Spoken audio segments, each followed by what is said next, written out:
आता सुरू होत आहे देशातील सगळ्यात मोठा खटला, आपकी अदालत रजत शर्मान सोबत.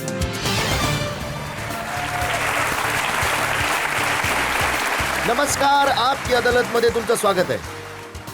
आपकी अदालत मध्ये आज सादर करूया क्रिकेटच्या जगातल्या एका अशा सिताऱ्याला ज्याने क्रिकेटच्या प्रत्येक फॉर्मॅटमध्ये, टेस्ट क्रिकेट असेल, वन डे असेल, T20 असेल, जगभरामध्ये देशाचं नाव उज्ज्वल केलं. एक असा सितारा ज्याने आपल्या कॉम्पिटिटर्सना ना केवळ बॅटने आणि बॉलने उत्तर दिलं, जेव्हा गरज पडली आपल्या बोलण्यामधून सुद्धा उत्तर दिलं. प्लीज वेलकम इंडियाचा सुपरस्टार क्रिकेटर हरभजन सिंग.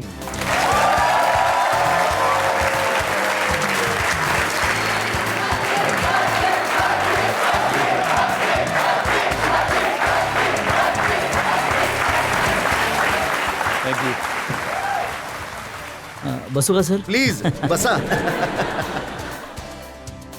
आणि आजच्या या शो साठी आपले जज आहेत क्रिकेटच्या जगातले एक सुप्रसिद्ध खेळाडू यशपाल शर्मा.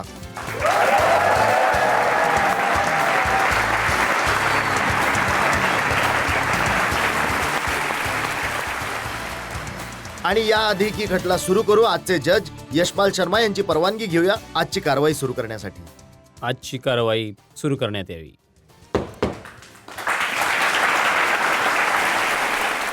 आणि याआधी की मी आरोपांची मालिका सुरू करू, हरभजन, तुम्ही मला तुमच्या लग्नाच्या दिवशी वचन दिलं होतं की तुम्ही आणि तुमची पत्नी दोघे एकत्र याल आपकी अदालतमध्ये. तुम्ही एकटेच आलात. सर, आता माझी पत्नी इंग्लंडमध्ये आहे, तर ती येऊ शकत नाहीये. पण पुढच्या वेळेस जेव्हा येईल कदाचित आम्ही तिघेजण येऊ.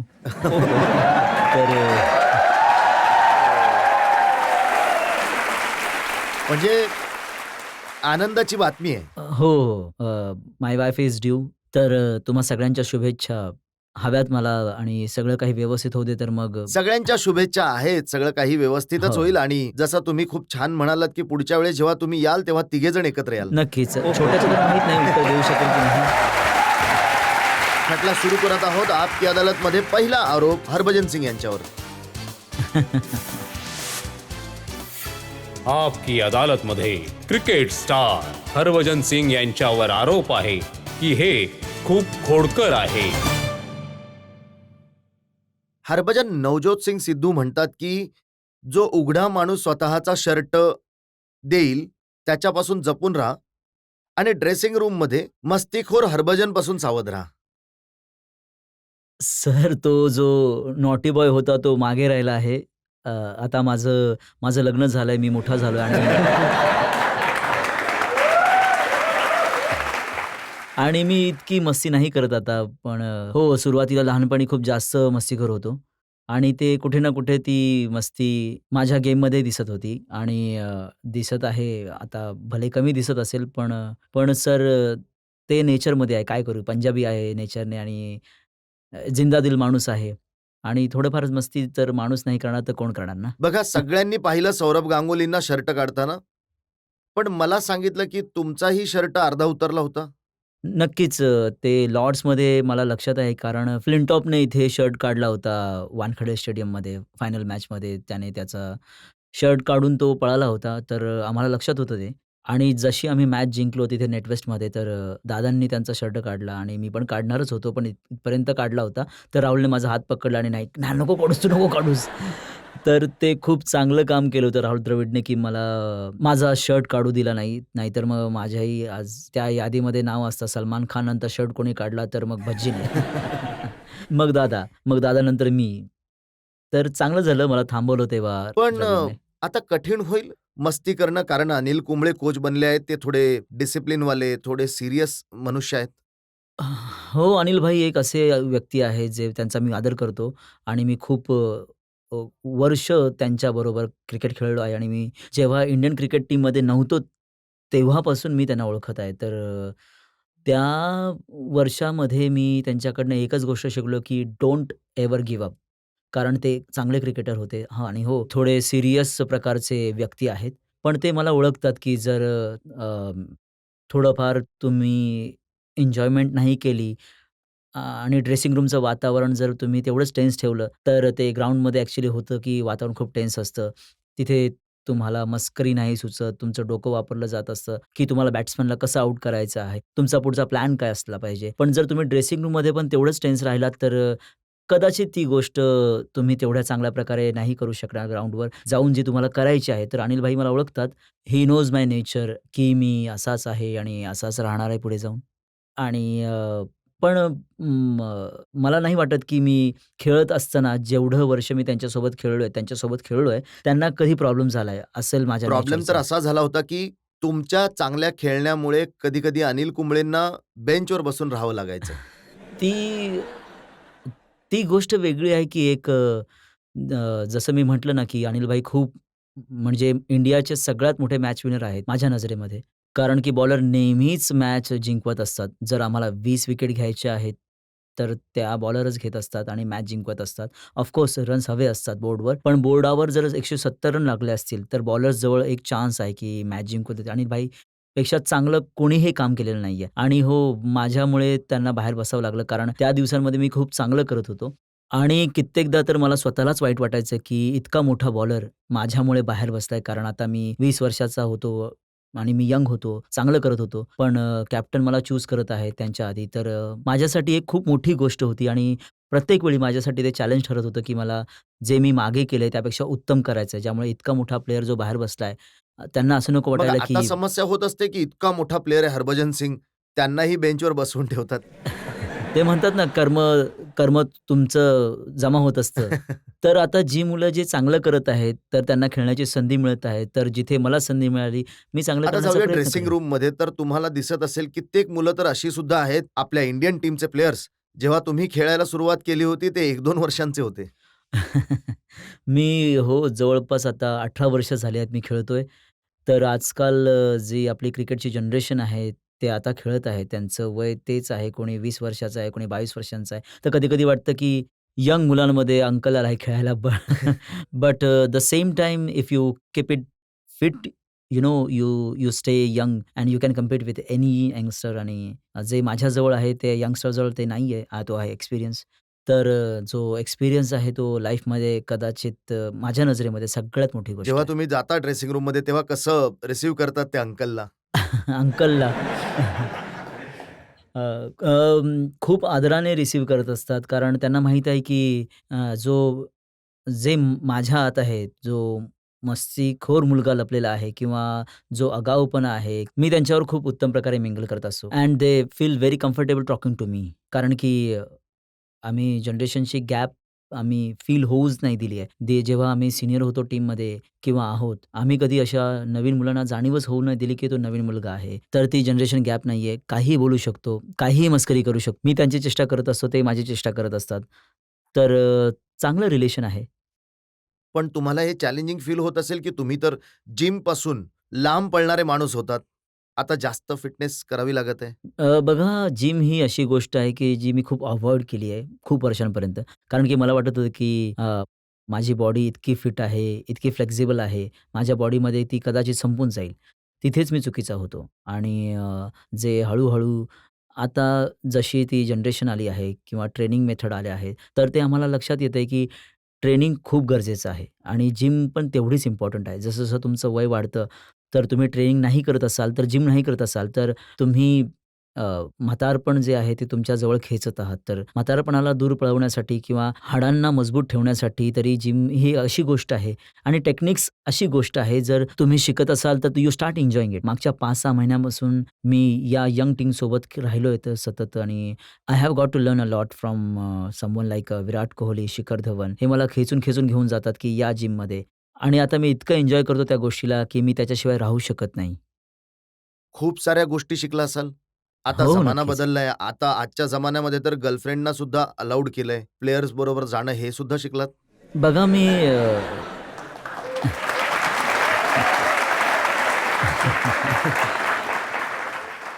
हे बघा, गर्लफ्रेंडवाली गोष्ट तर आता राहिली नाहीये. माझी तर पत्नी आहे आणि मला तर पक्का लायसन्स मिळालाय, की जेव्हा गर्लफ्रेंडवाला काळ होता, त्या दरम्यान आम्हाला कोणालाच घेऊन जायला दिलं नाही गर्लफ्रेंडला. तर आता पत्नी आहे. आता कोणी थांबवत नाही. सगळे म्हणत असतात, की "नाही, पत्नी मस्ट गो. तुम्ही जा किंवा नका जाऊ टूरला. बायकोला सोबत घेऊन जाणं फार गरजेचं आहे." पण जर चांगलं नाही करू शकलात बॅटिंग बॉलिंगमध्ये, तर सगळा त्यामध्ये दोष त्यामध्ये त्या बिचारीची काय चूक आहे ना? आता बघा सगळं जग म्हणत आहे जेव्हा अनुष्का शर्मा मैदानावर उपस्थित असते तेव्हा विराट कोहली लवकर नाही, out नाही, होऊन नाही. जातो.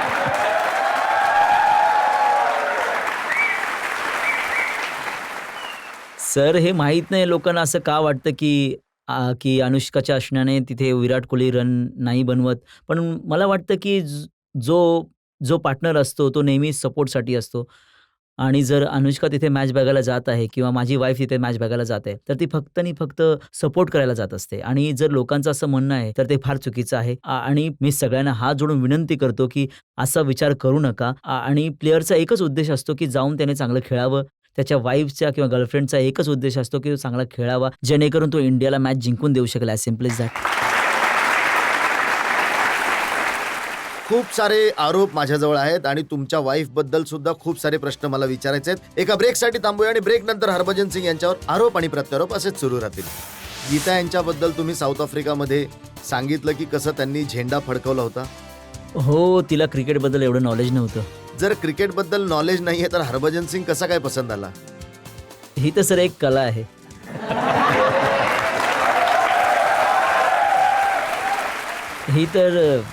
ही तर कला आहे आणि मेहनत फक्त क्रिकेटमध्ये नाही केली आहे.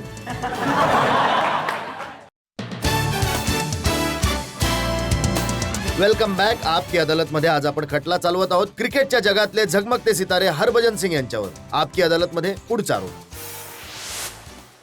आपकी अदालतमध्ये क्रिकेट स्टार हरभजन सिंग यांच्यावर आरोप आहे की हे सगळ्यांची मस्करी करत असतात. तुमच्या मस्करीचे खूप सारे किस्से आहेत माझ्याजवळ.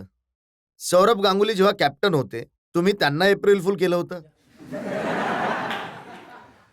हे बघा, ते कॅप्टन तर नंतर आहे. आधी ते ऑब्व्हियसली आमच्यासारखे एक व्यक्ती आहे आणि आणि आमच्या टीममध्ये असं वातावरण असतं, की we are like family. So he was like elder brother. त्याच्यासोबत आम्ही खूप मस्करी करत होतो आणि हो, आम्ही त्यांचं एप्रिल फूल केलं होतं. खूप मजा आली होती आम्हाला आणि पूर्ण टीमने एन्जॉय केलं होतं, दादांना सोडून. कारण दादांसोबत ते मग खूप प्लॅन केला होता तुम्ही आणि युवराजने. सर सगळ्यांनी प्लॅन केलं होतं, की आम्ही काय करणार आहोत, की सौरव गांगुलीने कुठेतरी जाऊन मीडियामध्ये म्हटलं आहे, की भज्जी, युवराज आणि झहीर खान ते गेमच्या बाबतीत सीरियस नाही आहेत आणि खूप पार्टी करत असतात आणि वेगवेगळ्या मुलींसोबत फिरत आहेत ते. असं त्यांनी कुठेतरी मीडियामध्ये म्हटलं आहे आणि आम्ही त्याचे पेपर कटिंग छापून घेतले होते. वेगवेगळ्या इंग्लिशमध्ये पण, हिंदीमध्ये पण आणि तिकडच्या लोकल न्यूजमध्ये, कोचीमध्ये. तर आम्ही दुसऱ्या दिवशी जाऊन ग्राउंडवर गोंधळ घातला, की मी नाही खेळणार, की तुम्ही असे आरोप लावले, की मी पार्टी करतो. तर मी कधी पार्टीला जातच नाहीये आणि तुम्ही असं बोललात मला, की हां, सीरियस नाहीये. तर आम्ही तिघांनी आमच्या बॅगा उचलल्या आणि आम्ही आम्ही जात होतो. तर आमच्यासोबत जे आमचे सीनियर होते, ते देखील आम्ही त्यांना सांगितलं, की असं करणार आहोत. ते अल्सो एक्टेड, की बरोबर आहे, तू असं कसं बोलू शकतोस यांच्याबद्दल? हे तर खूप कमिटेड क्रिकेटर्स आहेत.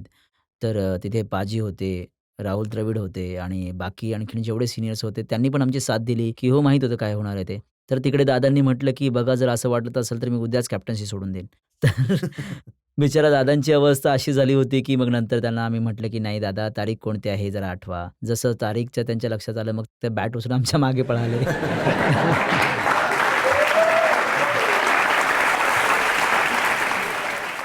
पण त्या चक्करमध्ये बिचारा जॉन राईट सगळ्यात जास्त त्रासला होता. त्याला वाटलं होतं, की बाहेर प्रॅक्टिससाठी मुलं येतील. त्याने म्हटलं होतं, की "15 minutes guys, everyone should be out." तर इथे मीटिंग चालू आहे. 15 ते 20 मिनिटं झाली, 25 मिनिटं झाली, 30 मिनिटं झाली. येतच नाहीये बाहेर. तर त्यांना खूप त्रास झाला होता. माहीत नाही काय झालंय. तर त्यावेळेस तो एकदा दार ठोकायला आला होता. तर आम्ही म्हटलं, की "it's very serious matter. You should just go out."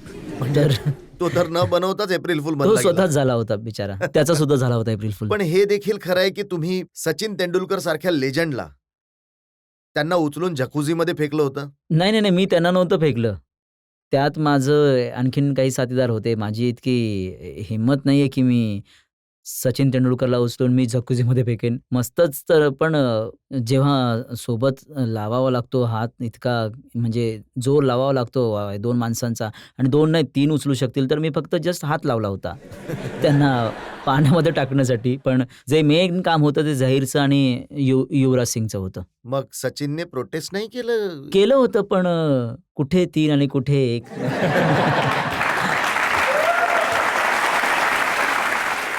ते 3 आम्हा तिघांना मिळून क्रिकेटर तर ते एकच खूप होते. पण आमचा 3 माणसांचा जोर, तर मग 3 माणसांचा जोरच तर आहे ना. तुम्ही पाकिस्तानी क्रिकेटर्सची सुद्धा मस्करी करत असता? इंजमाम उलग जर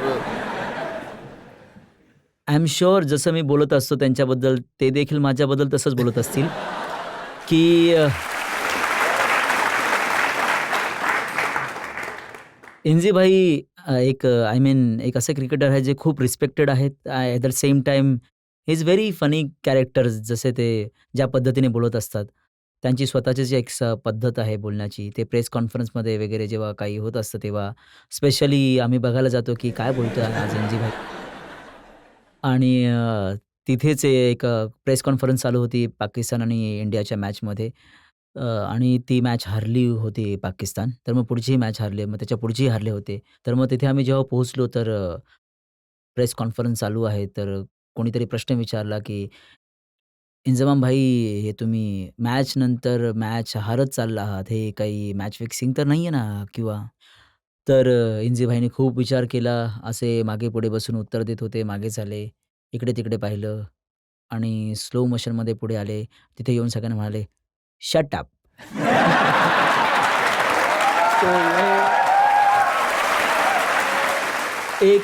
एकच शब्दामध्ये त्याने उत्तर दिलं आणि त्यावेळेस we felt it was hilarious आणि आम्ही हसून तिथून पळून गेलो, की फारच कमालीचं उत्तर त्यांचा दिलंय. नेहमी इंग्रजीमध्ये उत्तर देण्याचा प्रॉब्लेम होत होता. तो तर आमचा देखील होता. हां, आजही होत आहे. असे खूप सारे क्रिकेटर्स आहेत ज्यांचा इंग्रजीबरोबर संबंध असा काहीतरी आहे हं. आणि त्यामध्ये एक मी देखील आहे. इंजीबाई पण आहेत आणि पाकिस्तानची तर काही तुलनाच नाही आहे. ते तर एकदा मी याला कोण तो अब्दुल रजाकला मॅन ऑफ द सीरीज मिळालं आणि त्याला विचारण्यात आलं, की "so Abdul, you played really well. Where would you go from here? Where would you see yourself from here?" तो म्हणाला, "लाहोर." ते म्हणाले, "नाही. Where do you see yourself?" तर म्हणतो, "इन बॉलिंग, इन बॅटिंग." ते म्हणाले, "you know what is the next?" तर म्हणाला, "लाहोर." आणि म्हणतो, की "अरे यार." तो म्हणाला, "ओके, जा ठीक आहे. मजा कर तू तुझी." तर असं होत असतं थोडंफार चालतं. पण एक चांगली गोष्ट आहे तुमची, की तुम्ही दुसऱ्यांची मस्करी करता स्वतःची देखील मस्करी करता. हे बघा, चेष्टा मस्करी तर झाली पाहिजे, भले ती स्वतःवर असो किंवा इतर कोणावर. हसा खेळा माहीत नाही कधी उडून जाल कुठे. तर आणि का नाही सर? जर मस्करी नाही करणार, हसत नाही राहणार तर हसणार नाही. पूर्ण दिवस सीरियस मला एका राहाल. प्लेयरने सांगितलं, की तुम्ही सचिन तेंडुलकरच्या समोर एका फॅनला सांगितलं, "I am dog of Indian cricket." नाही तो लिफ्टमध्ये घुसला जर त्याने सचिनला पाहिलं ऑब्व्हियसली एक्साइटेड झाला तो.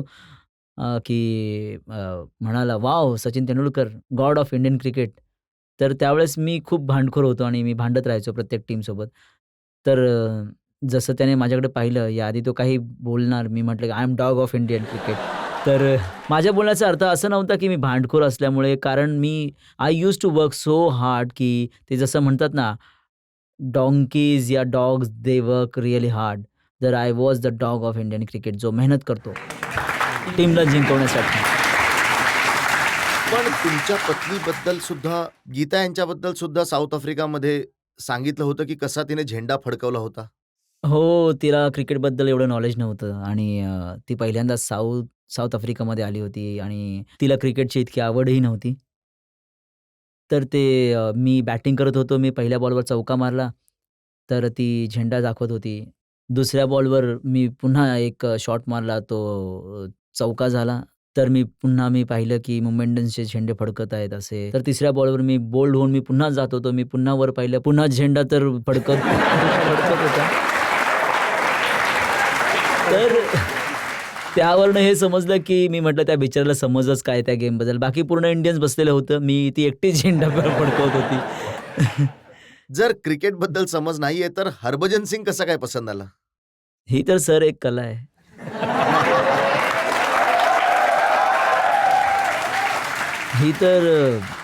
ही तर एक कला आहे. मेहनत फक्त क्रिकेटमध्ये नाही केली आहे. बघा मेहनतीचा रंग इथे देखील घेऊन आलो आम्ही. 10 वर्ष लागली पटवण्यासाठी. नाही 10 वर्ष तर नाही लागले, पण 10 महिने नक्कीच लागले होते.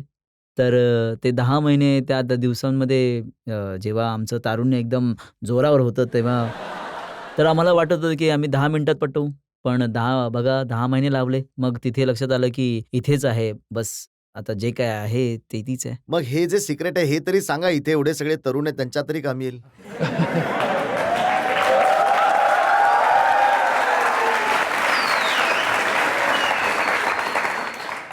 बघा सिक्रेट एकच आहे, की मुलींना जेवढं हसवू शकता तेवढं हसवा आणि प्रयत्न करा, की त्यांच्याशी रोज खोटं बोला, की तू खूप सुंदर दिसत आहेस.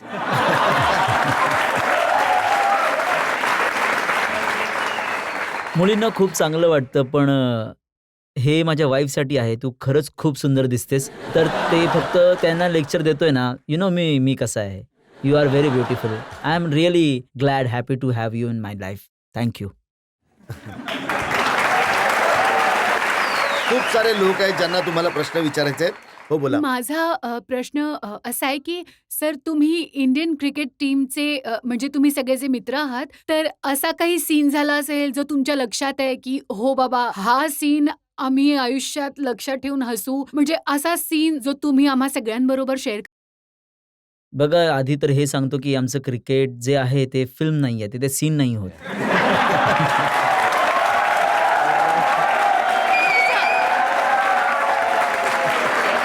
सीन म्हणजे अशी काही घटना घडली यांना असेल. तुम्हाला ठुल्लू दाखवला यांनी. ह्या माणसाने. दाखवा तुम्ही पण ठुल्लू दाखवा सीन याला. म्हणजे अशी कुठली घटना झाली आहे जी तुमच्या लक्षात आहे आणि आमच्याबरोबर शेअर करायची आहे? इन्सिडेंट जसं ते यांनी म्हटलं ना, की आम्ही एक मॅच काही चुकीचं बोललो का मी? तेच एकच आमचं जसं जिथे आम्ही सचिन पाजींना जकुझी फेकलं होतं, तो एक इन्सिडेंट असं, की त्याबद्दल मी जास्त तर नाही सांगू शकणार. पण तुम्ही समजू शकता, की किती मोठ्या प्रमाणात मस्ती होत असेल, जेव्हा पाजीसारख्या इतक्या मोठ्या व्यक्तीला, जो इतका वेळ रिस्पेक्टेड आहे आमच्यासाठी आणि तुम्हा सगळ्यांसाठी, त्यांना देखील नाही सोडलं आम्ही आणि केवढ्यापर्यंत ती मस्करी चालू राहिली असेल आणि ती एक रात्र अशी होती, की जी कदाचित आयुष्यभर नाही विसरू शकणार. Thank पण you, हे sir. देखील खरं आहे की Thank you Sachin so Tendulkar much. सुद्धा कमी मस्तीखोर नाहीयेत. पाजींचा सेन्स ऑफ ह्युमर खूप चांगला आहे आणि मी जितका वेळ त्यांच्याबरोबर राहिलो आहे, त्यांचे वन लाइनर जे आहेत ना, ते खूपच जबरदस्त असतात. जे सामान्य लोकांना कधी ऐकायला देखील मिळणार नाही. I think you should invited him to come over आणि त्यांच्या काही स्टोरी ऐकाल आणि खूप काही शिकाल देखील. पण त्यांच्या जर ह्युमरस साइड ऐकली तर तुम्हाला खूप मजा येईल. आणि महेंद्रसिंग धोनी असेच नॉन एक्सप्रेशन वाले आहेत जसे ते दिसतात फील्डवर. नाही, धोनी हरा जिंका काही फरक पडत नाही. दिसत नाही, नाही फरक चेहऱ्यावर. पडतो ना. चेहऱ्यावर नाही फरक पडत, पण आतून फरक पडत असतो. कारण की धोनीला जेवढं मी ओळखतो, खूप जिद्दी आहे तो.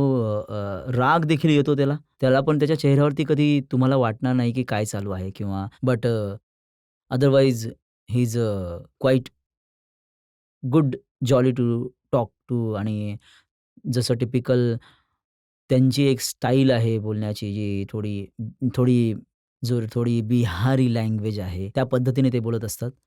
तर कधी-कधी ऐकायला खूप छान वाटत असतं, की जसं आपल्या तिकडचे जे नॉर्मल गाणी वाजवत असतो, तिकडची जी भोजपुरीची. भोजपुरी गाणी, तर ते जेव्हा नाचतात देखील कधी-कधी, तर ते भोजपुरी स्टाईलमध्ये नाचत असतात. हं, हं. तर बघायला खूप मजा येते ती. कोणकोणती गाणी असतात तिथे? आता सर ती काही-काही तर ठीक असतात, काही डबल मीनिंग देखील असतात. सर तुमचं एक खूप मोठं योगदान राहिलंय भारतीय क्रिकेटसाठी. आजकाल एक नवीन ट्रेंड चालू झालाय की भारतीय क्रिकेटर्सचं आयुष्य मोठ्या पडद्यावर दाखवण्याचं. तर आम्ही सगळे लोक सगळ्या फॅन्सना जाणून घ्यायचंय की कधी आम्हाला तुमची एक फिल्म पाहायला मिळेल तुमच्यावर मोठ्या पडद्यावर. मोठ्या पडद्यावर माझी आय थिंक तुम्ही मागच्या 18 वर्षापासून जी माझी फिल्म बघत आहात,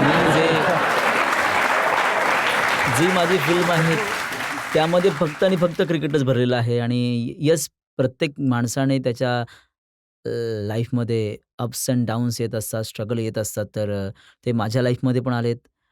माहीत नाही कधी येईल फिल्म, पण येईल किंवा नाही येणार हे पण माहीत नाही. पण जर आली तर खूप चांगलं होईल, नाही आली तर काही हरकत नाही. मला काही माझी फिल्म माहिती आहे. बाकी मी माझं पुस्तक नक्कीच लिहीन, ज्यामध्ये मी सांगेन की मी माझ्या लाईफमध्ये काय-काय प्रयत्न केले पुढे येण्यासाठी आणि कोणकोणत्या अडचणी मला काय-काय गोष्टींनी जे आहे ते अडचणींचा मार्ग निघाला, ते नक्कीच करेन मी.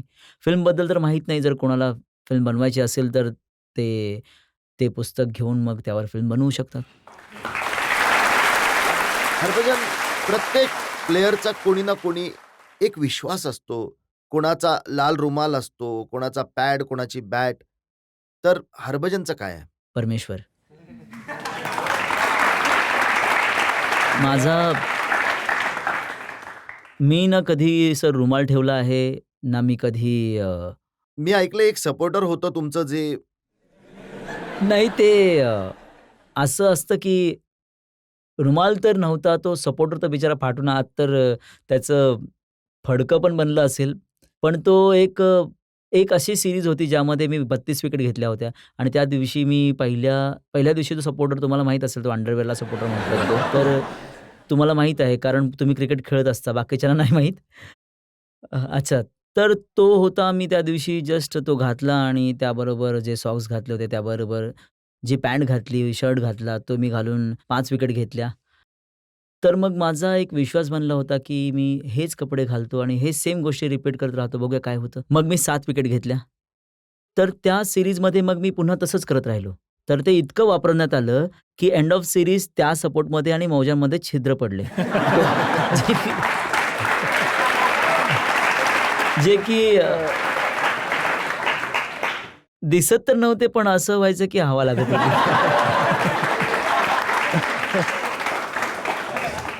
आणि उन्हाळ्यामध्ये थोडीफार हवा लागली पाहिजे ना सर, त्यामुळे मग हरभजन, खूप सारे आरोप माझ्याजवळ आहेत, पण आणखी एका ब्रेकसाठी थांबायचं आणि ब्रेक नंतर आपकी अदालतमध्ये हरभजन सिंग यांच्यावर आरोप आणि प्रत्यारोप सुरू राहतील. तुझ्या आईचे डोळेही होऊ शकतात, किती चांगले आहेत ते.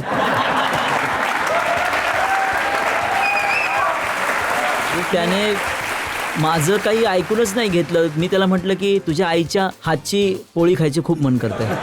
तर त्याने पुढचं काही ऐकूनच नाही घेतलं सर. त्याला कसं तुमचं बोलणं समजलं? तर मला तरी कुठली इंग्लिश समजून येते ते सर.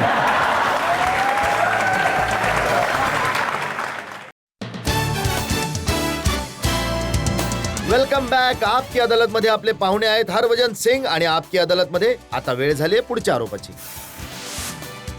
आपकी अदालतमध्ये क्रिकेट स्टार हरभजन सिंग यांच्यावर आरोप आहे की यांना खूप लवकर राग येतो. हरभजन, जेव्हा इतिहास लिहिला जाईल क्रिकेटचा, तेव्हा सगळ्यात जास्त फील्डवर राग दाखवणाऱ्यांमध्ये हरभजन सिंग यांचं नाव असेल. नाही सर, माझ्यापेक्षा खूप मोठी लोक आहेत ज्यांना राग येत असतो. आणि बघा, मी जेव्हा खेळतो तो खूप कॉम्पिटेटिव्ह झोनमध्ये असतो आणि त्या झोनमध्ये राहून मी माझ्या डोक्यामध्ये फक्त एकच गोष्ट चालू असते की मी इंडियाला कशी मॅच जिंकवू शकतो. आणि त्यासाठी मी तन मनाने क्रिकेट खेळत असतो. कधी-कधी असं होत असतं की राग राग देखील येतो. त्यामुळे कधी पण कधी नाही, सुरुवातच केली होती, नवीन नवीन आला होतात, रिकी पॉन्टिंग बरोबर भांडण केलं, शिव्या दिल्या. सर एवढी- त्याने पण शिव्या दिल्या होत्या, त्यात काय? जर कोणी शिवी दिली तर त्याला सर थँक यू थोडी बोलणार ना. त्याला शिवीच देणार ना समोरून. स्पेशली जर कोणी बाहेरचा प्लेयर देईल. आपल्यातला मला कोणी भाई मग कोणी इथला बोलून गेला तर बोलेन, काही हरकत नाही भाई. पण नाही, त्यांना पण तर द्यावंच लागणार ऑस्ट्रेलियन्सना ना. बघून थोडे जास्तच होत असतात. लेमनला पण तुम्ही खूप काही म्हटलं होतं. ऑस्ट्रेलियन्सना असं वाटतं की ते खूप सगळ्यात सुपिरियर आहेत.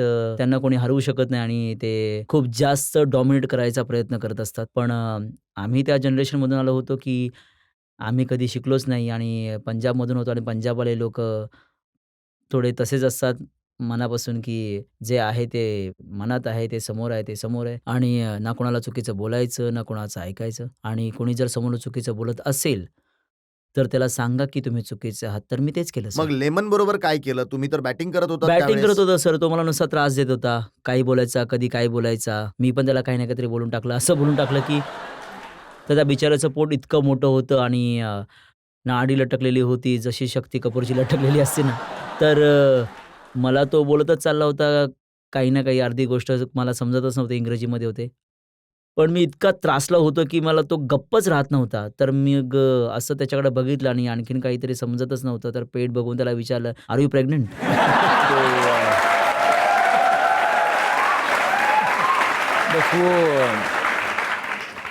तेवढ्यामध्येच तो इतका चिडला जसं की माहीत नाही काय बोलून गेलो त्याला आणि त्याने शेनवॉनला सांगितलं. शेनवॉन हसत सुटला, हसतच सुटला. शेनवॉनने मला येऊन विचारलं, "तू असं का बोललास?" मी म्हटलं, "I feel he is look at his stomach." कारण प्लेयर्सना सर पोट नाही असलं पाहिजे, एकदम सपाट पाहिजे. But anyhow that was one of the things I said to him. मॅग्राथलाही खूप पकवलं होतं तुम्ही. मॅग्राने मला खूप पकवलं. तो प्रत्येक बॉल टाकल्यानंतर जर तुम्ही क्लिपिंग काढून बघाल, तर तो काही ना काहीतरी मला बोलतच होता, बोलतच होता. कारण मी त्या दिवशी बॅटिंग ठीक करत होतो आणि त्याला खूप समस्या होती, की मी टॉपचे बॅट्समन आहे, त्यांना आउट करून टाकलं आणि येऊन नाही माहीत कुठून फसला आहे तो.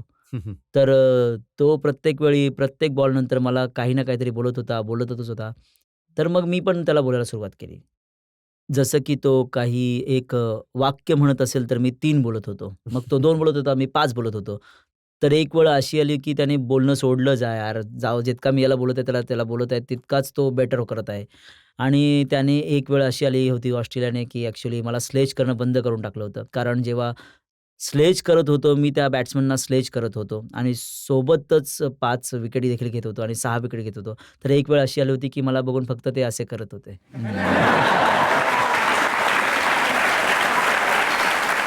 तर अच्छा, म्हणूनच तुम्ही अँड्रू सायमंड्सला मंकी बोलला होता. नाही, मी नाही म्हटलं मी. तर मी बोललोच नाही असं त्याला. तर त्यांचा आरोप असा होता, जसं की तुम्ही माझ्यावर पण आरोप लावत आहात, की मी त्यांना हा शब्द बोललो, की मी त्याला तो शब्द नव्हता वापरला. मी त्याला म्हटलं होतं, "तेरी माँ की." तर मी त्याला म्हटलं कारण की आपल्यात नॉर्मली आपण बोलतो ना, "तेरी माँ की." तेरी माँ की तर डोळेही असू शकतात ना, किती चांगले आहेत. त्याने त्याने पुढचं म्हणणं ऐकूनच नाही घेतलं. मी त्याला बोललो, "तेरी माँ की." हातच्या रोट्या खायचं पण खूप मन करतंय. तर त्याने पुढची गोष्ट ऐकलीच नाही सर. त्याला कसं काय तुमचं बोलणं समजलं? तर मला कुठली इंग्लिश समजत होती सर.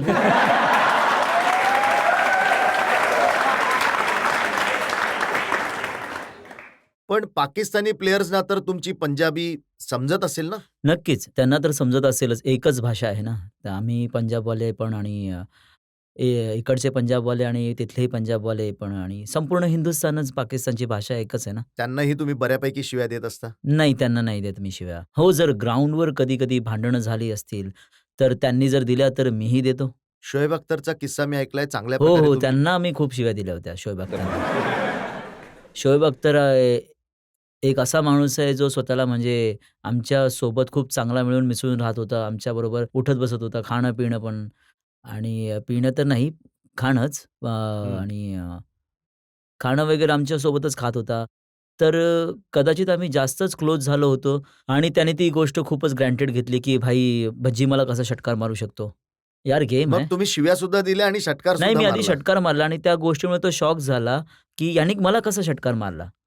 तर ते त्याचं जसं त्याने पुढचे 2 बाउन्सर्स मारले आणि ते निघून गेले. मग त्यानंतर तो मला काहीतरी बोलू लागला. तर मग मी पण उत्तर दिलं. जसं-जसं त्याने शिव्या द्यायला सुरुवात केली, तशा मी पण बोलायला सुरुवात केलं. पण गेमनंतर मग आम्ही पुन्हा संध्याकाळी एकत्र बसलो होतो. मी अच्छा, म्हटलं, जे काही "इतका म्हटलं ड्रामा." ते पब्लिकली नाही सांगितलं जाऊ शकत असं. नाही, त्या अशा गोष्टी अशा गोष्टी आहेत की ज्या पब्लिकली नाही करायला पाहिजे होत्या. आम्ही तिथे पण आणि आज पण मी सांगू शकत नाही आणि त्या गोष्टीला मी घेऊन थोडासा खजील पण आहे, की आम्ही एकमेकांचे इतके चांगले मित्र असून देखील आम्ही पण अशा मी गोष्टी केल्या ऐकलंय की होत्या. मित्र असून देखील त्यांनी म्हटलं की मी खोलीमध्ये घुसून मारेन. हो. त्यानं असंही म्हटलं होतं, की "मी तुला खोलीत घुसून मारेन." मी म्हटलं, की "ये बघूया कोण कोणाला मारतंय." पण मी घाबरलो होतो ॲक्चुअली मी. खरंच जर तो आला तर कारण की तो इतका सांड तगडा आहे. तर त्याने त्याने एकदा मला आणि युवीला आपटून आमच्या खोलीमध्ये त्याने खूप मारलं होतं. तो इतका तगडा होता, की आम्ही त्याला पकडायला गेलो होतो, तर पकडण्यात देखील येत नव्हता. तो 3 लोकांच्या पण पकडीत येणार नाहीये. तर त्याने एकदा जर काही युवीला इकडे फेकून दिलं, तर युवीने माझ्यापेक्षा तसाही दुप्पट आहे आणि युवीला तर फेकायचं तर मी तसं कोपऱ्यात जाऊन नको, नको, नको, नको, नको, नको, नको, नको, नको, नको, नको, नको. पण असं आहे, की आमचा मित्र आहे. ठीक आहे, ग्राउंडवर सर थोडंफार चालत असतं. दोघं पण आपापल्या कंट्रीसाठी खेळत आहोत. पण तुम्ही देखील छेडण्यामध्ये कमी नाही आहात.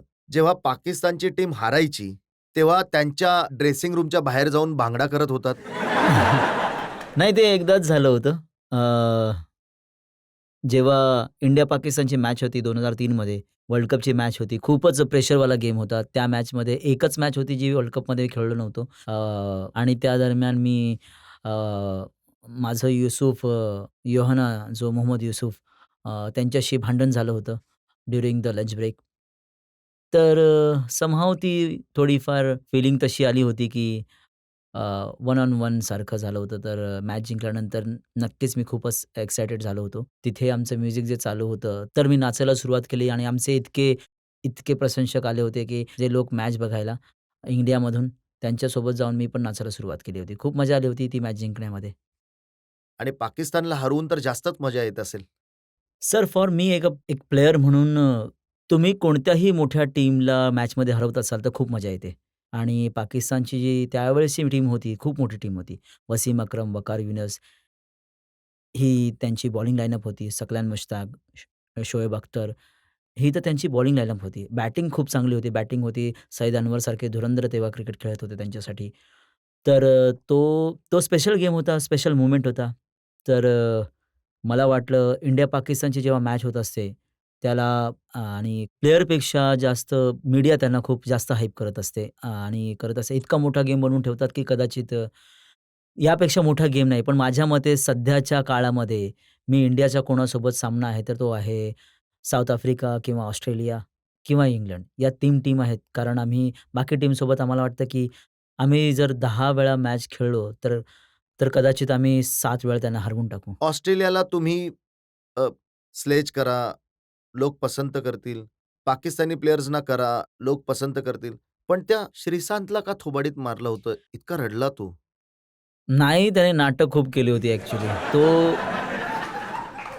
ती माझी चूक होती, की मी जे काही हरकत केली ग्राउंडवर आणि मी आजच नाही तर प्रत्येक इंटरव्ह्यूमध्ये मी म्हटलंय, की अशा काही गोष्टी आहेत, ज्या आयुष्यामध्ये खूप चुकीच्या केल्या आहेत. त्यातून मी खूप शिकलोही आहे.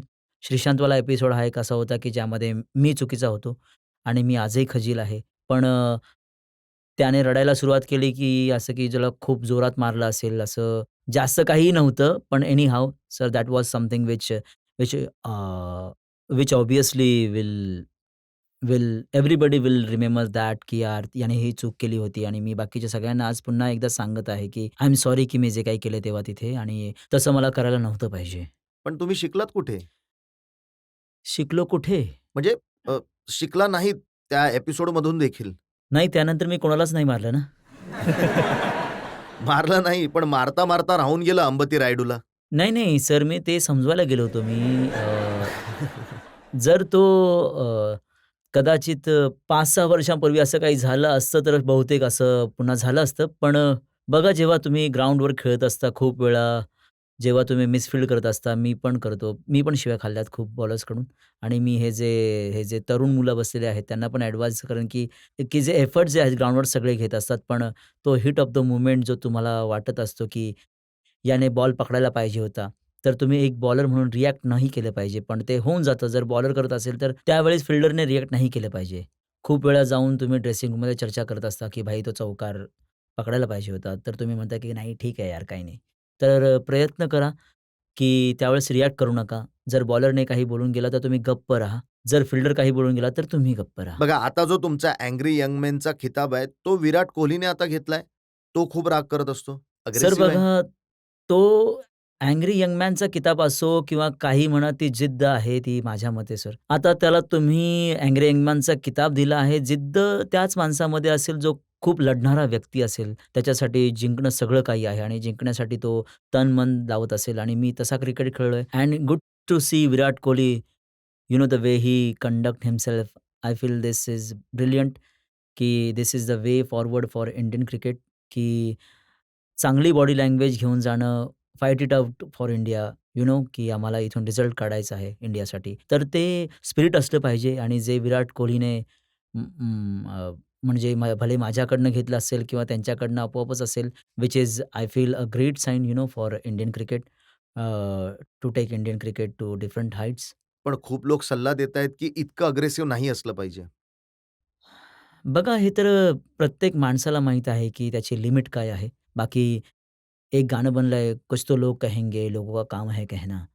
तर जर जर तुम्हाला आयुष्य जगायचं ह्या हिशोबाने जगायचं असेल किंवा आपल्या हिशोबाने जगायचं आहे, पण ओव्हर द लिमिट काहीही करायचं नाहीये. खाणं पण नाही जास्त खाल्लं पाहिजे, कारण तर ते देखील नाही पचत ना. तर ॲग्रेशन पण तेवढंच ठेवलं पाहिजे, जेवढं ते तुमच्या चांगल्यासाठी काम करेल. नाही, तुम्ही चांगली गोष्ट म्हटली की विराट कोहली खरंच असे प्लेयर आहेत ज्यांनी इंडियन क्रिकेटचं स्टँडर्ड खूप उंचावलंय आणि तुम्ही खूप कॉन्ट्रीब्यूट केलं आणि तुम्ही सगळ्यात सीनियर प्लेयर आहात यावेळेस आणि सगळ्या लोकांना आवडेल की विराट कोहली अशाच प्रकारे अग्रेसिव्ह खेळत राहावे. जनतेमधून ज्या लोकांना प्रश्न विचारायचे आहेत. हो, हो. तुम्ही तुम्ही बोला ना. सर, आम्हा सगळ्यांना माहिती आहे की तुम्ही खूप चांगले बॅट्समन आणि बॉलर आहात. पण सर, तुम्हाला सगळ्यात जास्त काय करायला आवडतं? बॅटिंग करायला की बॉलिंग? बघा, मी सगळ्यात आधी एक बॉलर आहे जो फलंदाजी करू शकतो आणि मी जर सुधारणा देखील थोड्याफार केली आहे. पण त्याचबरोबर मला स्वतःबद्दल एक कंप्लेंट आहे, की माझ्या फलंदाजी देखील का नाही जास्त मेहनत घेतली. जर माझ्याकडे हे टॅलेंट नाही आहे, की फलंदाजीमध्ये खरोखर चांगली प्रतिभा मिळवू शकतो. पण हो, मी एक बॉलर आहे ज्याला बॉलिंग करणं खूप आवडतं आणि मी जेव्हा बॅट घेऊन बाहेर मैदानात जातो, you know, I don't want to give it up. I want to fight it out and score as much as I can for the team. तुम्ही जेव्हा पहिल्यांदा इंडियन क्रिकेट टीममध्ये सिलेक्ट झाला तेव्हा तुमच्या पेरेंट्सची काय रिॲक्शन होती? माझे पेरेंट्स तर खूपच आनंदी आणि खूपच प्राउड होते आणि ॲक्चुअली त्यांना विश्वासच बसत नव्हता, की असं झालं आहे आणि मला स्वतःला देखील विश्वास बसत नव्हता, की असं काही झालंय. तर माझ्या वडिलांचा फोन आला होता. माझे मित्र हरविंदर सिंग जे टीममध्ये होते तेव्हा, त्यांनी फोन केला आणि तेव्हा आमच्या घरामध्ये फोन नव्हता. शेजारच्या घरी जाऊन फोनवर बोलावं लागायचं. तर सांगितलं असं, की हरभजनचं सिलेक्शन जे आहे ते टीममध्ये झालं आहे पुढच्या टेस्ट मॅचसाठी. तर वडिलांना थोडा विश्वासच नाही बसला. असं वाटलं की कदाचित वडिलांनी जेव्हा मला सांगितलं, मला देखील विश्वास नाही बसला. मी म्हटलं कोणीतरी असंच मस्करी केली असेल. तर हरविंदर सिंग तर होताच तसा की तो खूप मस्करी करत राहायचा. पण मग आम्ही वेट करत राहिलो जोपर्यंत संध्याकाळी न्यूज पाहिली. तोपर्यंत आमचा काही विश्वास बसत नव्हता आणि जेव्हा न्यूज पाहिली तर एवढं आनंदाचं वातावरण होतं की तो माझा जो संपूर्ण एरिया होता, त्यातले लोक माझ्या घरी आले होते. तर एकदम जबरदस्त क्षण होता तो माझा कदाचित असा क्षण जो आहे तो अ, म्हणजे तो लाईफमध्ये मी कदाचित कायम लक्षात ठेवेन असा क्षण होता. Thank you sir. खूप मोठं अंतर पार केलंय तुम्ही. आणखी एका ब्रेकसाठी थांबूया आणि ब्रेक नंतर आपकी अदालतमध्ये हरभजन सिंग यांच्यावर आरोप प्रत्यारोप सुरूच राहतील. भाऊ, तुझी इंडिया टूर कशी चालू आहे? फ्रीमध्ये हॉटेल, लंच, डिनर, मस्त लाईफ आहे भाऊ. जगामध्ये इतक्या मोठ्या-मोठ्या गोष्टी होत आहेत सर, कुठे अडकून राहिला छोट्या-छोट्या गोष्टींमध्ये?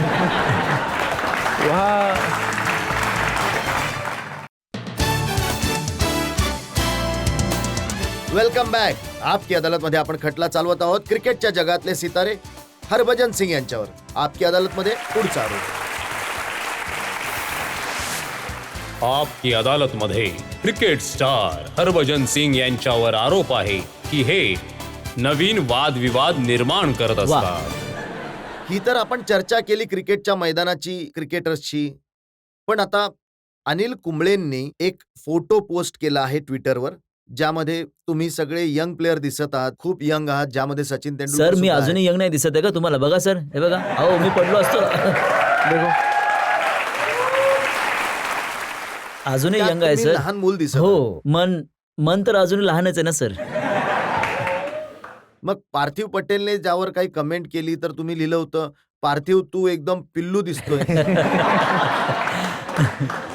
पार्थिव होताच इतका लहान की म्हणजे बघा, हा जसा मुलगा आहे तसाच वाटत होता सर तेव्हा. आता तो इतक्या मोठ्या-मोठ्या त्या सगळ्यांमध्ये बसलेला होता. तर मी अशीच मजा घेतली, की मी म्हटलं, "look at you look like" म्हणजे पिल्लोचा अर्थ होतो छोटं बाळ. तर तो तसाच वाटत होता. ही तुम्ही नवीन पद्धत शोधली आहे Twitterवर. आता एका माणसाने तुमची मस्करी केली. कारण तुम्हाला टीममध्ये नव्हतं घेतलं. तुम्ही बेंचवर बसून राहिलात. त्यामध्ये ट्वीट केलं, "भाऊ तुझी इंडिया टूर कशी चालू आहे? फ्रीमध्ये हॉटेल, लंच, डिनर. मस्त लाईफ आहे भाऊ." बघा सर, त्याला वाटत असेल, की ही खूपच मस्त लाईफ आहे. पण कदाचित ते दिवस माझ्यासाठी सगळ्यात वाईट दिवस होते, की जे मला बेंचवर बसावं लागलं आणि खेळण्याची संधी नाही मिळाली.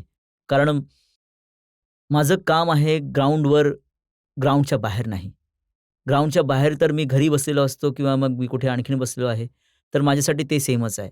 तर ते किती मला हर्ट करत असेल ती गोष्ट किंवा मी किती हे किती तर मेहनत माहिती करून पडलं मी तिथे तुमचं पोहोचलो उत्तर आहे. बघूनच माहिती पडलं, की तुम्ही काय म्हटलं काय होतं. बोललो होतो मी सगळ्यांना?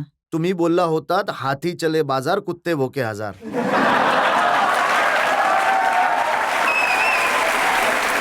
आणि आता तुम्ही म्हटलं, "हाथी चले बाजार, कुत्ते भोके हजार" आणि तू त्यामधला एक आहेस.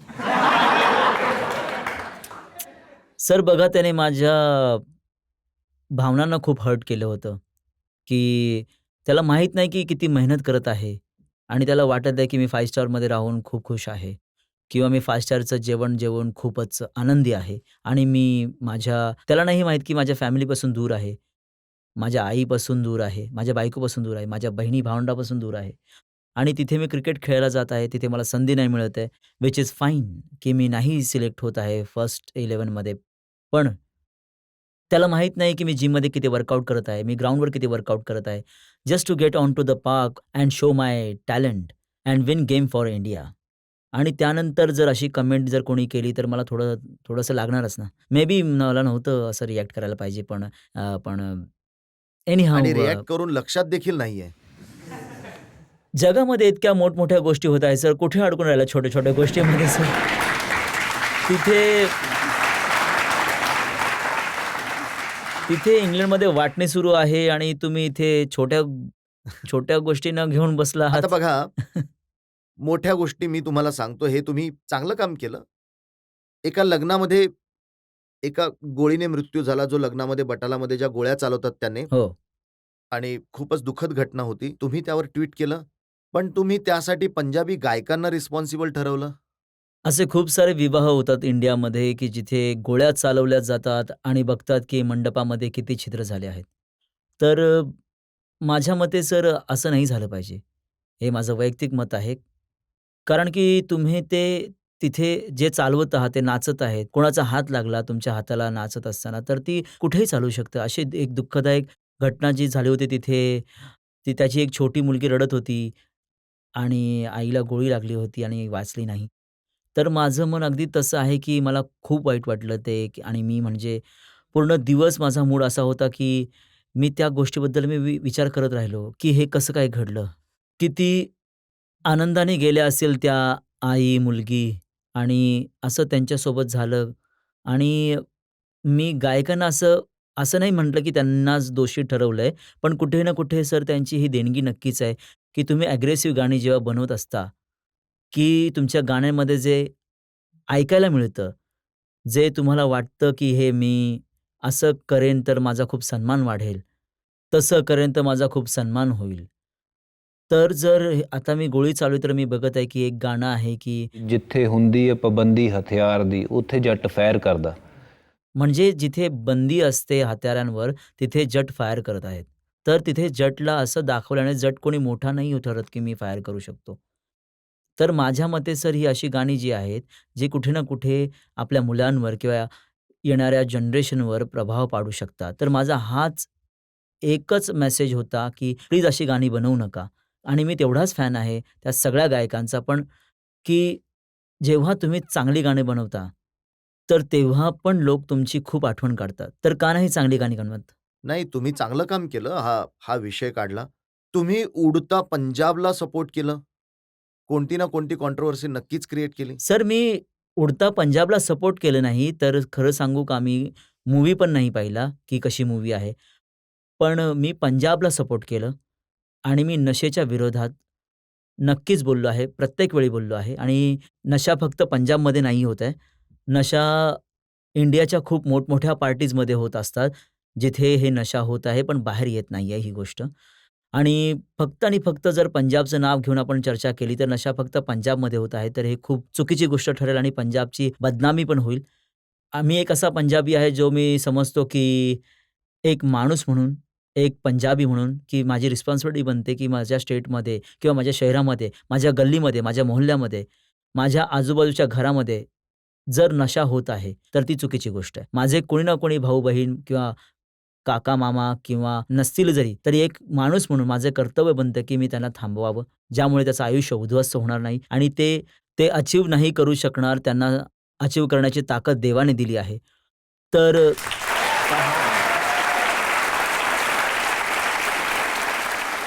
मी ह्युमॅनिटीला सर सपोर्ट करतो. मी उडता पंजाब त्याच्यावर फिल्म बनली आहे.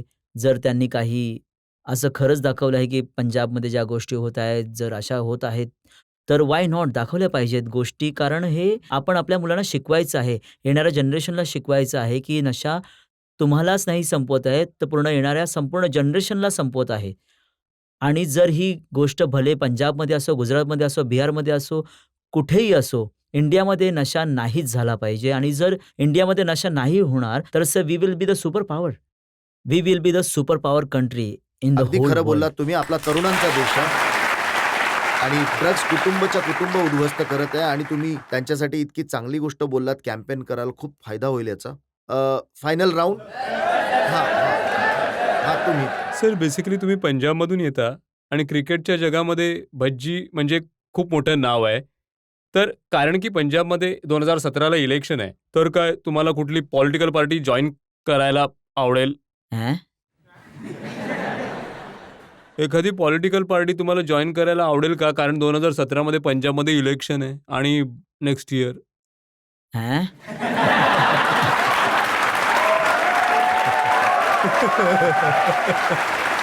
तुम्हाला तुमचं उत्तर मिळालं असेल. जेव्हा तुम्ही पहिल्यांदा भेटला होता तुमच्या वाईफला, फर्स्ट इम्प्रेशन तुमचं कसं होतं त्यांच्यासोबत? काय तुम्हाला शेअर करायला आवडेल? कसं केलं त्याने? प्रश्न विचारून असं केलं. खूप वेळापासून दुखते सर, पाठ खूप दुखते खूप वेळापासून. हरकत नाही, मी दाबून देतो तुझी पाठ. Thank you sir. त्याबरोबर तुझा गळा पण दाबतो. इम्प्रेशन असं होतं, की यार हिला बायको बनवायचं आहे की काय? आणि तिच्यासाठी फर्स्ट इम्प्रेशन पण काहीतरी असेलच ना सर तुमचं? फर्स्ट इम्प्रेशन ते तर तिचं काय होतं इम्प्रेशन माझ्याबद्दल ते विचार करण्यासारखी गोष्ट असेल. माझं तर चांगलंच होतं. मी तर विचार करून गेलो होतो, की तिला बायकोच बनवायचं. सर तुम्ही पण बोलला असाल ना काही? काय म्हणालास? काही शब्द बोलला असाल ना सर तुम्ही सुद्धा? शब्द फक्त हे तर असं मला आठवत नाही, की मी काय शब्द बोललो होतो तेव्हा. पण जे बोललो होतो हेच बोललो होतो, की की जर असं होऊ शकतं पुढे काही. क्रिकेटर होण्यासाठी कोणी इन्स्पायर केलं तुम्हाला? मला क्रिकेटर बनण्यासाठी कुठून प्रोत्साहन मिळालं? पहिली गोष्ट तर मला स्वतःमधूनच आवाज माझ्या मनाचा आला, की काय बनायचं आहे मला. आणि मी हे तुम्हाला सांगेन, तुम्हाला जे बनायचं आहे, ते तुमच्या मनामध्ये लपलेलं असतं. तुम्हाला माहीत असतं, की तुम्ही काय बनू शकता.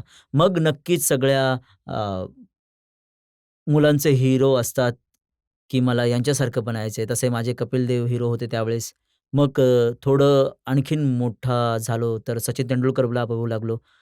तर असं त्यांना बघून पुन्हा मला वाटलं, की मला एक दिवस यांच्यासारखं बनायचं आहे. यांच्यासारखं मला की खेळायचं आहे. यांच्यासारखं मला इंडियाच्या कलर्समध्ये क्रिकेट खेळायचं आहे. तर yes, it was my self who wanted to play cricket. आणि हो, माझ्या पेरेंट्सच्या सपोर्ट्स आणि गाईडन्सशिवाय आणि माझ्या कोचेसशिवाय मला नाही वाटत, की मी इथे पोहोचू शकलो असं, जिथे मी आज पोहोचलो आहे. आणि I am really grateful for that. Thank you so much sir.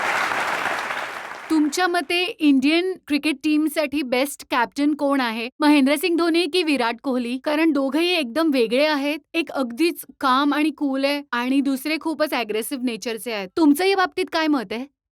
हे बघा, माझं मत असं आहे, की मला तुम्हाला सांगायला आवडेल, महेंद्रसिंग धोनी आणि विराट दोघेही वेगवेगळे कॅरेक्टर्स आहेत. वेगवेगळे प्लेयर्स पण आहेत. आणि धोनी असं नाही, की अग्रेसिव्ह नाहीये. अग्रेसिव्ह फक्त की दिसण्यावरून नाही ठरत. ज्या तुमच्या फील्ड सेट्स होत असतात, ज्यामुळे तुम्ही मैदानावर तुमचं जे काही डोकं लावत असतात ते देखील ॲग्रेसिव्ह पद्धतच असते स्वतःमध्येच. महेंद्रसिंग धोनी हा देखील खूप ॲग्रेसिव्ह कॅप्टन आहे. विराट कोहलीची जी माइंडसेट आहे, ते आहेच तसं की ॲग्रेसिव्ह नेचर आहे. जे त्याने स्वतःच्या चांगल्यासाठी वापरलं आहे. ज्याचा रिझल्ट्स टीमला खूप चांगला मिळाला आहे. तर माझ्या मते दोघेही आपापल्या ठिकाणी खूप चांगले कॅप्टन्स आहेत. धोनीने खूप चांगलं लीड केलं इंडियाला इतक्या वर्षांपर्यंत आणि आता विराट कोहली लीड करत आहे. आणि बघा इतकी वर्ष क्रिकेट धोनी खेळला आहे. ते आज जोपर्यंत आय फील की त्याला इतकी रिस्पेक्ट दिली पाहिजे, की जेव्हा त्याचं डिसिजन असेल की येस मी अगदी आनंदाने कॅप्टन्सी जी आहे विराट कोहलीला देत आहे. तर ती खूप चांगली गोष्ट असेल. कारण की he deserve lots of respect and lots of credit की ज्या प्रकारे इंडियन टीम वरती आले आहे. तर आणि विराट कोहली बी भले कॅप्टन असेल पुढच्या काही दिवसांमध्ये बनेल, उद्या बनेल किंवा वर्षानंतर जरी बनला, विराट कोहलीजवळ खूप वेळ आहे की तो इंडियाला आज जर इंडियन क्रिकेट इथे आहे, तर तो इथे घेऊन जाऊ शकतो. तर दोघेही आपापल्या जागी चांगले कॅप्टन आहेत. म्हणजे माझा प्रश्न तुम्हाला असा आहे की तुम्ही इतके उत्तम खेळाडू आहात, तुमचा परफॉर्मन्स इतका चांगला आहे की इंडियन टीमसाठी, तर तुम्हाला यावेळेस इंडियन टीमचे जे बॉलर्स आहेत, कुठल्या प्लेअरमध्ये तुम्हाला तुमची छबी दिसते? काय मी समजलो नाही. सर, कोणता प्लेअर आहे तुम्हाला असं वाटतं की जो तुमचा उत्तराधिकारी असू शकतो?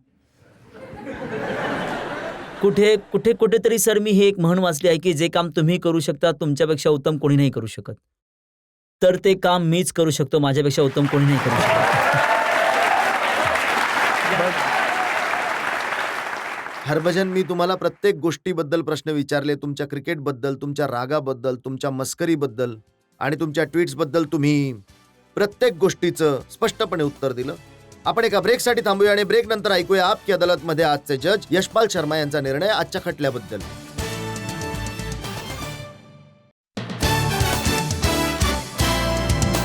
Welcome back. आपकी अदालतमध्ये आज आपण खटला चालवला क्रिकेटच्या जगातले झगमगते सितारे हरभजन सिंग यांच्यावर. हरभजन सिंग यांना जनतेने प्रत्येक प्रकारचे प्रश्न विचारले, त्यांच्या क्रिकेटबद्दल, त्यांच्या लाईफबद्दल, त्यांच्या इन्स्पिरेशनबद्दल, त्यांच्या पत्नीबद्दल. आता वेळ झाली आहे आपकी अदालतमध्ये आजचे जज यशपाल शर्मा यांच्या निर्णयाची. तुम्ही 1995 मध्ये अंडर 16ची मॅच खेळला होतात. तिथे 2 अंपायर पण आले होते त्या मॅचमध्ये अंपायरिंग करायला, त्यापैकी एक मी होतो. तर मी तुमचं करिअर त्या अंडर 16 पासून ते 2004 मध्ये तुमचं पुनरागमन होईपर्यंत, त्यावेळी मी निवड समितीवर होतो आणि जेव्हा तुम्ही 2011चा विश्वकप जिंकलात त्यावेळी सुद्धा मी निवड समितीवर होतो. तर मी तुमचं करिअर खूप जवळून पाहिलं आहे. तर हे जे जनतेला जाणून घ्यायचं आहे त्याची मी पुष्टी यासाठी करतोय की हे अंडर 16च्या मॅच पासूनच, जेव्हा मी पहिली मॅच यांची पाहिली होती पटियालामध्ये, हे तेव्हापासूनच खूप खोडकर होते. पण तुम्ही ज्या समर्पणाने हा क्रिकेट खेळ खेळला आहात, आमची हीच इच्छा आहे की एकदा पुन्हा या अदालतमध्ये तुमचा आणि माझा सामना झालाय. मी तर हीच सदिच्छा व्यक्त करतो की एकदा पुन्हा मेहनतीने, चांगल्या समर्पणाने, चांगल्या परफॉर्मन्स सोबत पुन्हा टीममध्ये पुनरागमन करा आणि देशाचं नाव उज्ज्वल करा. Thank you sir. पण ही अदालत तुम्हाला तेव्हाच निर्दोष मुक्त करेल जेव्हा तुम्ही जनतेला एक गाणं नक्की ऐकवाल. गुरदास मान साहेबांचं एक गाणं आहे. जद जोगण दी रुत आवे, मुंडा चोरी छिप नैन मिलावे. जद जोगण दी रुत आवे, मुंडा चोरी छिप नैन मिलावे. कुड़ी हंस के नीवियां पावे ते समझो मामला गड़बड़ है, मामला गड़बड़ है. थँक्यू. खूप खूप मस्त गाणं तुम्ही गायलत आणि खरंच वाटलं की क्रिकेट व्यतिरिक्त आणखी एक मोठं टॅलेंट तुमच्यामध्ये आहे. सर थँक्यू माझं गाणं सहन करण्यासाठी. सर हे भज्जी स्पोर्ट्स आहे. माझ्या मित्रांनी मिळून माझ्या नावाने ही कंपनी उघडली आहे. मला ब्रँड अँबॅसेडर साईन केलं आहे. माझी इच्छा आहे की तुम्ही लोकांनी जर हे घातलं तर मला खूप चांगलं वाटेल. मी पण हे भज्जी स्पोर्ट्सचं घातलेलं आहे. कॅमोफ्लॅज जे मी लष्कराचा खूप मोठा फॅन आहे. माझी इच्छा आहे सर थँक्यू, तुम्ही- खूप मस्त आहे. तुम्ही प्लीज हे घाला. मी एक जज साहेबांना पण नक्कीच. देत आहे. यांनी मला निर्दोष मुक्त केलं म्हणून. जर हे तुम्ही जजमेंटच्या आधी दिलं असतं तर लाच समजले असते. नाही सर, मी म्हणूनच कदाचित मी आधी दिलं नाही. सर थँक्यू भाई. थँक्यू.